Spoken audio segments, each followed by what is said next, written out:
자, 지금부터는요, 여러분 해야 될 거 뭐인지 알겠습니까? 이거죠? 산화적 인산화에 대해서 배워야 됩니다. 산화적 인산화는 어디서 일어나냐면요, 여기서 일어납니다. 미토콘드리아 내막에서 일어납니다. 내막에서 일어납니다. 알겠죠? 자, 내막을 하나 그려보겠습니다. 여기 인지슬, 단백질, 단백질,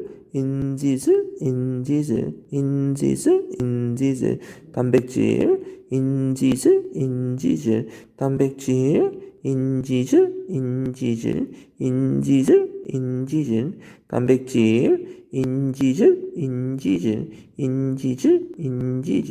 자, 단백질 이렇게 그려보겠습니다. 자, 여기 위쪽이 어디 있냐면요, 막 사이 공간이에요. 아래쪽이 어디냐면 미토콘드리아 내강, 미토콘드리아 기질, 미토콘드리아 바탕질이라고 하는 부분입니다. 자, 그러면 여기가 위쪽이고 아래쪽이고 이 사이가 내막인데, 여기가 내막인데, 우리가 저번에 뭐라 그랬습니까? 뭐라 그랬어요? 우리가 포도당에서 저장됐던 에너지를 몽땅 다 일단 어디에 집어넣었어? NADH와 FADH2에 다 두드려 넣었었죠. 그죠? 숫자는 따로 쓰지 않겠습니다. 숫자 따로 쓰지 않을게요. 개수는요. 자, 그러면 이게 바로 이 역할이 바로 어디예요? 바로 해당 과정과 그리고 피로부산의 산화 그리고 TCA 회로 이런 것들에서 이러한 작업이 일어났죠. 그죠? 그러면 지금부터 할 일은 뭐다? NADH와 FADH2에 저장됐던 에너지를 어떻게 한다? ATP 다 두드려 넣을 겁니다. 이게 바로 뭐다? 산화적 인산화의 과정입니다. 자, 시작을 해볼게요. 처음 산화적 인산화라 그랬죠? 그럼 누군가가 산화를 시켜서 인산화를 만든다는 뜻입니다. 그거 한번 해보겠습니다. 산화, 당연히 누가 산화되느냐? NADH가 산화가 돼서 NAD 플러스로 됩니다. 그럼 산화라는 말 뜻에서는요, 수소를 잃어도 산화가 되지만 또 하나 전자를 잃어도 산화가 되겠지요. 그죠? 자, 그럼 여기서는요, 두 개 다 한꺼번에 잃어버리게 됩니다. 자, 일단은 전자의 흐름부터 보겠습니다. 전자가 이러한 흐름을 갖게 돼요. 이러한 흐름을 갖게 됩니다. 자, 이 전자의 흐름 여러분 잘 봐두세요. 단백질 1번, 단백질 2번, 단백질 2번, 단백질 3번에 갑니다. 자, 이게 전자의 흐름이고요. 수소의 흐름을 보겠습니다. 수소는요, 전자가 이렇게 가는데 수소는 이렇게 갑니다. 수소는 이렇게 갑니다. 수소는 이렇게 갑니다. 자, 이게 바로 수소의 흐름이에요. 자, 이거를 보면 여러분 와닿는 게 있어야 됩니다. 전자는 뭐예요? 마이너스죠. 그죠? 수소 이온은 뭡니까? 플러스죠. 그러면 여기 보세요. 전자가 위로 올라가면 수소는 당연히 어떻게 되세요? 플러스 마이너스의 땡김 때문에 따라 올라가게 됩니다. 그런데 전자가 옆으로 움직여요. 그런데 얘는 어떻게 돼요? 그냥 위로 싹 올라가 버리는 거예요. 여기도 마찬가지입니다. 전자가 위로 쭉 올라가요. 전자가 위로 올라가니까 수소가 땡김에 의해서 따라 올라가는데 전자는 어떻게 돼? 옆으로 홀랑 새버리고 수소는 딱 위로 올라 휘행하고 올라가 버리는 겁니다. 왜요? 속도가 더 빠르기 때문이에요. 여기서 똑같습니다.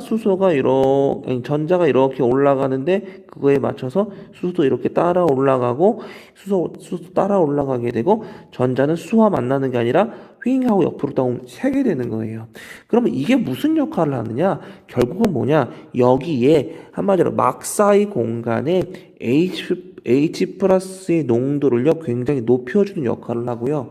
이 밑에 미토콘드리아 내강, 미토콘드리아 기질, 미토콘드리아 바탕질에서는요 H 플러스 농도를요 굉장히 낮춰주는 역할을 한다라는 겁니다. 꼭 좀 기억해 주십시오.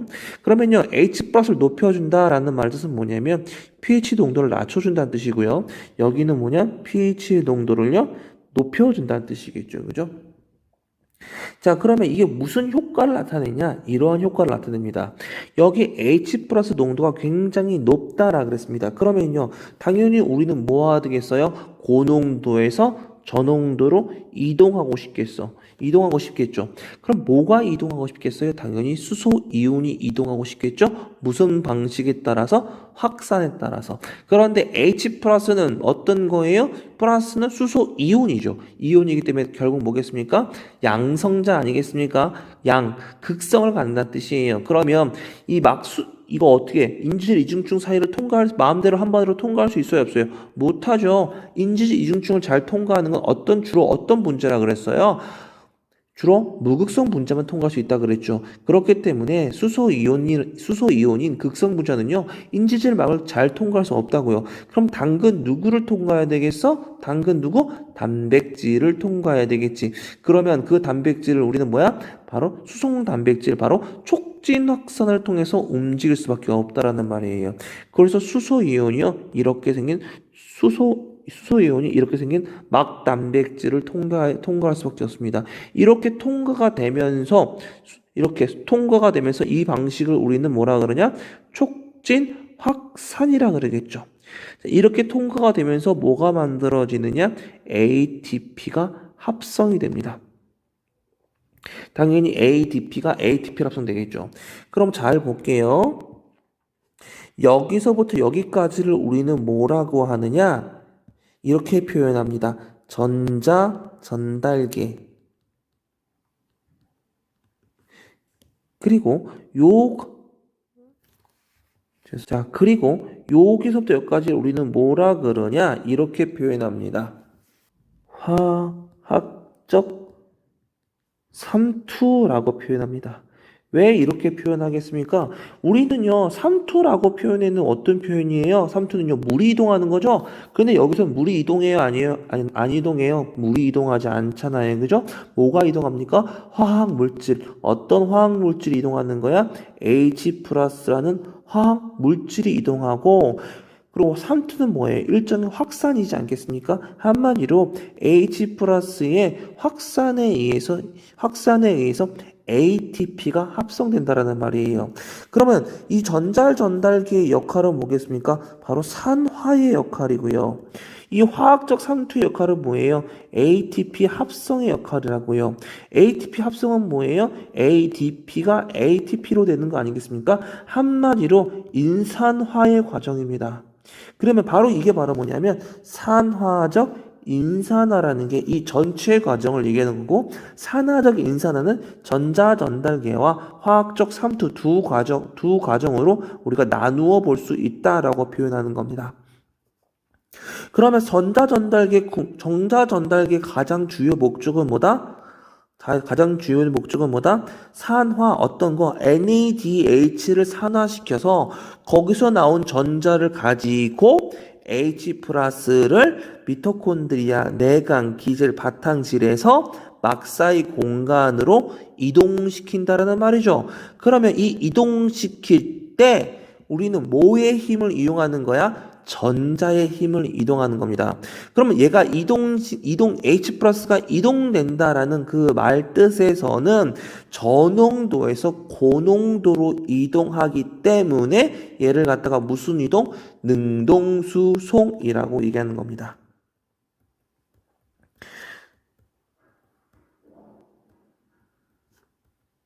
이렇게 표현합니다. 저농도에서 고농도로 이동한다. 어떤 힘을 통해서? 전자의 힘을 통한다. 어떤 게 움직인다? 수소가 이동하고 바로 이 방식을 우리는 뭐라 한다? 능동수송이라 그럽니다. 제가 예전에 뭐라 그랬냐면요. 능동수송을 한다는 뜻은 뭐다? 저농도에서 고농도로 간다라고 말씀드렸습니다. 그런데 뭐라고 얘기했냐면 ATP를 사용한다라고 그랬어요. 이제는 좀 생각을 바꾸셔야 됩니다. 능동수송의 정의는 저농도에서 고농도로 가는데 ATP를 사용하는 거 이외에 바로 뭐냐? 에너지를 사용한다라고 생각하시면 좀 더 넓은 범위로 이해하실 수 있을 겁니다. 자, 그러면 여기서 자, 전자가 이렇게 쭉 이러한 형태, 이러한 길을 따라 움직인다 그랬죠? 그럼 이 전자가 맨 마지막에 도착해야 될 곳이 있어야 됩니다. 그 곳이 바로 뭐냐? 산소입니다. 우리 이때까지 산소 한 번도 써본 적 없지 않습니까? 그죠? 그런데 우리는 세포호흡이라고 하면 항상 뭐라 그럽니까? 산소와 포도당이 들어가서 이산화탄소와 에너지가 만들어진다 그랬죠? 그 산소가 여기에서 쓰입니다. 그러면 이 산소의 역할은 뭐겠습니까? 바로 뭐예요? 전자를 받는 역할을 하는 거죠.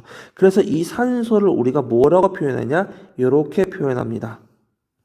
최종 전자 수용체라고 표현합니다.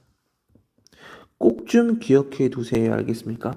그럼 만약에 산소가 없으면 무슨 일이 발생할까요?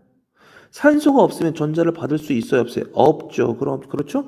그러면 여기서 맨 처음에 여기서 온 전자가 산소가 없으니까 여기에 정체되지 않겠습니까? 그럼 그 다음 나온 전자는 여기에 다시 정체되겠죠? 그 다음 나온 전자는 여기에 다시 정체가 되겠죠. 한마디로 전자가 다 여기 다 정체가 되니까 이런 식으로 다 정체가 되니까 한마디로 얘가 이쪽으로 갈 수 있다 없다? 없다. 그럼 얘는 결국 농도가 높아지고 얘는 농도가 적어진다. 그러면 NAD 플러스가 농도가 적어지면 중간에 우리가 배웠던 것 중에 해당 과정과 TC 회로 중에서 TCA 회로와 피르부산의 산화적 인산화 단계에서 NAD 플러스 단계가 필요한 부분이 있었죠. 그 단계에서 NAD 플러스가 공급되지 않기 때문에 피르부산의 산화와 TCA 회로가 돌아가지 않게 됩니다. 무슨 말인지 알겠죠? 그래서 결국은 세포호흡이 이루어지지 않는다라는 겁니다. 자, 여기서 하나만 더 해볼게요. NAD의 역할입니다. 자, NAD는요, 우리가 조효소라고 얘기합니다. 기억이 안 나는 학생은 앞에 거 한번 뒤져보세요. NAD 플러스, 그리고 CoA, 그리고 FAD, 몽땅 다 조효소라 그럽니다. 그런데 전 시간에 뭐라 그랬냐면 조효소의 역할을 뭐라 그랬습니까? 이렇게 얘기를 했죠? 어떤 거요? 운반해주는 역할, 전달해주는 역할. 그리고 그 전에는 뭐라 그랬냐면 모양을 확실하게 만들어주는 역할이라고 얘기했습니다. 이런 역할이라 그랬죠? 이런 역할이라 그랬죠? 여기에 얘가 주효소가 있으면 여기에 이렇게 뭐가 붙는다? 조효소가 붙는다라 그랬죠. 그럼 여기에 이렇게 생긴 뭐가 붙어? 기질이 붙는다라는 말이죠. 그러면 한마디로 뭐냐면 얘가 반응이 일어나면 어떻게 되냐? 이렇게 되는 겁니다. 이렇게 돼요. 한마디로 이렇게 기질의 조효소가 붙어서 얘를 갖다가 다른 곳에 전달을 해주는 역할을 하는 거예요. 그런 다음에 반응이 일어난 다음에 얘는 다시 어떻게 돼? 떨어져서 다시 여기에 붙는 거겠죠. 그러면 다시 한번 해볼게요. 코에이는 뭐를 전달한다 그랬어요? 아세틸기를 전달한다 그랬죠. 그러면 FAD나 NAD 플러스는 뭐를 전달할까요? 바로 이겁니다. 수소이온과 전자를 전달합니다. 수소이온과 전자를 전달하는데 거기에 뭐가 함유돼? 당연히 에너지가 들어가 있겠죠. 한마디로 FAD와 NAD 플러스는 수소이온과 전자를 전달하면서 에너지도 같이 전달하는 거겠지요. 알겠죠? 자, 여기 또 하나 배울 게 있습니다. 우리는 NADH만 가지고 설명했는데 하나 더 뭐가 있습니까? FADH2가 있습니다. FADH2는 여기서 만듭니다. 여기서 이렇게 전달이 됩니다. 자, 그러면 그림이 복잡하더라도 다시 한번 봐주세요. 죄송합니다. 자, 이해가 잘 안 되시는 학생은요, 다시 한번 동영상을 돌려보셔도 되고요. 뒤쪽에 또 한 번 더 설명을 다시 한번 해드리겠습니다. 자, NADH가 NAD 플러스로 되면서 지금 수소를 몇 개 펌핑했습니까? 3개를 펌핑했죠, 그죠? 그러면 수소가 여기 하나가 내려올 때마다 ATP를 하나를 만듭니다. 그러면 NADH가 하나가 산화되면 수소를 3개 펌핑하고 그럼 ATP 몇 개 만들어? ATP 몇 개 만들어? 3개의 ATP를 만듭니다. 그렇죠? 수소 하나가 내려올 때 ATP 하나가 만들어진다고 했으니까요. 그러면 여기 FADH2는 수소를 몇 개 펌핑합니까? 요렇게 되는 거겠죠. 그죠? 요렇게요. 요렇게. 두 개 펌핑하죠? 그러면 FADH2는 ATP를 몇 개 만들어? 당연히 그렇죠? 두 개 만들게 됩니다. 그래서 FADH2는 두 개의 ATP를 만들게 됩니다. 미안하지만 이건 절대적인 건 아닙니다. 그런데 일단 고등학교 과정에서 이렇게 설명할게요. 자, 그러면요. 정리 한번 해보겠습니다. 자, 총 기억나십니까? 포도당이 완벽하게 산화되면 10개의 NADH와 2개의 FADH2를 만들고 4개의 ATP를 만든다 그랬습니다. 그러면 여기에서 얘가 산화적 인산으로 들어가면 ATP 몇 개 만들어? 30개. 얘가 산화적 인산화로 들어가면 ATP 몇 개 만들어? 34개가 됩니다. 결국 산화적 인산화에서 만들어진 ATP의 개수는 34개가 됩니다. 그럼 다시 한 번만. 해당 과정에서 만든 거 ATP 몇 개? 2개. 그리고 어떤 거야? 피루부산의 산화와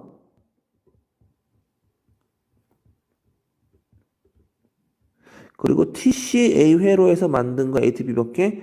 2개. 그러고 산화적 인산화에서 만든 거 ATP 몇 개? 34개가 됩니다. 그러면 결국 포도당 한 분자가 모두 산화가 됐을 때 만들어진 ATP의 개수는 몇 개? 38개가 되겠지요. 자, 해당 과정. 자, 포도당이 들어가서 어떻게 된다? 2개의 피루부산이 된다. 그런데 여기 부산물로 뭐가 나온다? 2개의 ATP와 2개의 NADH가 만들어집니다. 자, 피루부산의 산화.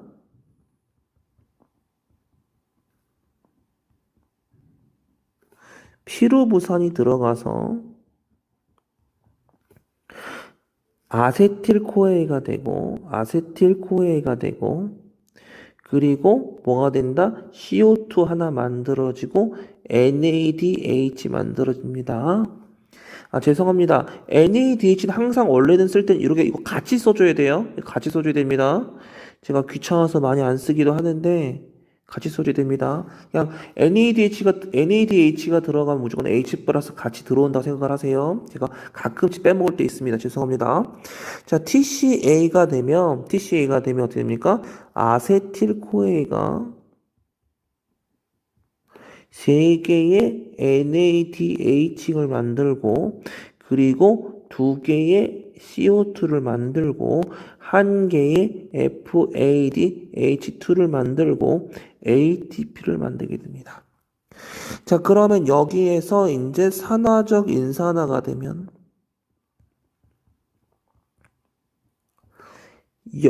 10개의 NADH와 2개의 FADH2가 어떻게 되냐? 34개의 ATP를 만들게 됩니다.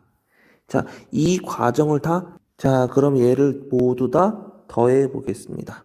여러분 화학식에서 많이 했던 겁니다. 별로 많이 부담 가질 필요 없습니다. 다 배웠던 겁니다. 해볼게요. 아, 여기 하나 뭐 빼먹었네요. 뭘 빼먹었냐? 산소 빼먹었습니다. 산소는 6개가 들어가고요. 자, 보겠습니다. 여기 보면 일단은 쉬운 것부터 해볼게요. 피루부산 2개 있죠? 그런데 여기 피루부산 하나밖에 없으니까 모두 곱하기 2를 하시면 됩니다. 자, 그리고 아스틸코에 여기 2개 있다 그랬죠? 모두 곱하기 2를 하시면 됩니다.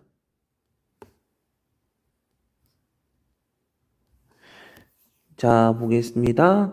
자, 이제 더할 겁니다. 일단은요, 피루부산 2개 화살표를 사이에 두고 왼쪽과 오른쪽이 같은 거 다 제외해 보겠습니다. 피로부산 2개, 피로부산 2개, 아세틸코이 2개, 아세틸코이 2개 삭제됩니다. 자, 그리고 NADH 2개, NADH 2개 총 4개 더하면 4개지, 그지? 이거 더하면 몇 개? 10개지, 그지? 삭제, 삭제, 삭제, 삭제. 왜냐하면 화살표 오른쪽 왼쪽 같은 거 삭제할 거니까. 그리고 FADH2 요거 2개 삭제해야 됩니다. 그럼 싹 다 더하면 어떻게 되느냐? 이렇게 됩니다. 포도당과 6개의 O2가 남고요. 그죠? 남는 거 이거밖에 없죠. 그죠? 남은 건 이거밖에. 나머지 남은 거 요거 있습니다. CO2 몇 개? 6개 나오고 ATP 몇 개 나옵니까? 38개 나옵니다. 자, 그런데 여기에서 얘의 포도당의 화학식 때문에요. 뭐가 첨가되느냐? 여기에 조금 첨가가 돼요. 왜요? 요거 때문에 뭐가 만들어지는 겁니까? 요게 만들어지는 거니까요. 그죠? 자, 요거 잠깐 앞에 다시 볼게요. 어디에서요? 여기에서요. 2분의 1 O2가 들어가면 산소가 하나 만들어지죠. 그죠? 2분의 1 O2가 들어가면 산소가 하나 만들어집니다. 왜요? 자, 왜요? 생각해 보세요. 산소가 이렇게 되죠. 근데 산소는 마이너스 몇 개예요? 마이너스 몇 가예요? 마이너스 2가죠. 그죠? 요거 제외하면 마이너스 2가입니다. 그래서 그런데 NADH가 한 분자가 산화가 되면 전자가 몇 개 빠지느냐? 2개가 빠져요. 2개의 전자가 빠져요. 그렇기 때문에 요렇게 되는 거예요. 그죠? 그럼 이 전자 2개는 누구에게 갈 수밖에 없는 거야? 산소 1개에게 갈 수밖에 없어요. 그런데 보통 우리가 분자는 O2로 쓰잖아요. 그죠? 분자는 O2로 쓰기 때문에 2분의 1 O2가 되고 얘가 이걸 삭제하면 어떻게 된다? 산소 하나가 되고 이 산소 1개의 전자가 갈 수밖에 없습니다. 그러면 얘가 수소랑 만나면 어떻게 되는 거예요? H2O 여기 얘가 산소 하나밖에 없기 때문에 이렇게 되는 겁니다. 결국 2분의 1 O2 분자가 어떻게 된다? 물 분자 하나가 만들어진다는 겁니다. 그래서 이렇게 쓸 수밖에 없어요. 이렇게 쓸 수밖에 없습니다. 자, 이게 전체 세포흡식이에요. 세포흡식. 이거는 여러분 초등학교 때 배웠어요. 초등학교 때. 그거를 갖다가 이렇게 상세히 풀어드렸습니다. 여기까지가 바로 세포호흡 과정입니다.